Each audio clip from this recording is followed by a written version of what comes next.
ஆடியில எல்லா நகைகளுக்கும் சேதாரத்துல 1% கம்மி. அது மட்டும் இல்ல, உங்க பழைய நகைக்கு கிராமுக்கு 150 ரூபாய் கூடுதலாவும் தரும். ரெண்டையும் சேர்த்தா 2% மேல நகை விலையில சேவ் பண்ணுவீங்க.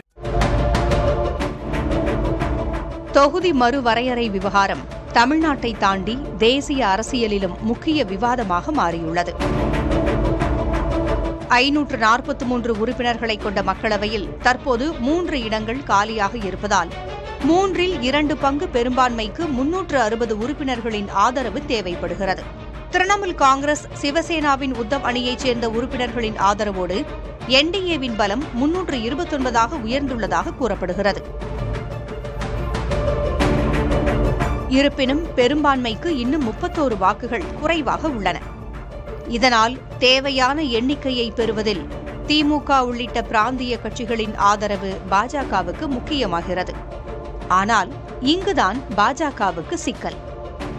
மக்கள் தொகையை அடிப்படையாக கொண்டு தொகுதி மறுவரையறை செயல்பட்டால் மக்கள் தொகை வளர்ச்சியை கட்டுப்படுத்திய தமிழ்நாடு உள்ளிட்ட தென் மாநிலங்கள் நாடாளுமன்றத்தில் தங்களது பிரதிநிதித்துவத்தை இழக்க நேரிடும் என்பது திமுகவின் முக்கிய வாதம்.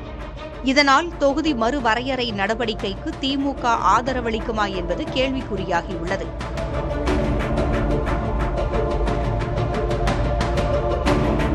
அதே நேரத்தில் 2026 சட்டப்பேரவை தேர்தலுக்கு பிறகு தேசிய அரசியலில் தனது நிலைப்பாட்டை மேலும் வலுப்படுத்த வேண்டிய சூழலும் திமுகவுக்கு உள்ளது.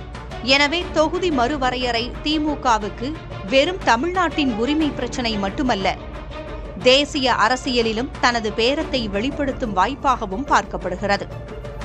பாஜகவுக்கு தேவையான எண்கள் ஒருபுறம் இருக்க, அந்த எண்களில் திமுகவின் நிலைப்பாடு என்ன தாக்கத்தை ஏற்படுத்தப் போகிறது என்பதே அரசியல் வட்டாரங்களின் முக்கிய கேள்வியாக உள்ளது. ஆடி மாதத்தில் வாங்கும் தங்கம் மகாலட்சுமியின் அருளை வீட்டிற்கு வரவேற்கும் மங்களத்தின் அடையாளம். இந்த ஆடியை லலிதா ஜுவல்லரியின் பொன்னான ஆடி ஆஃபரோடு கொண்டாடுங்கள்.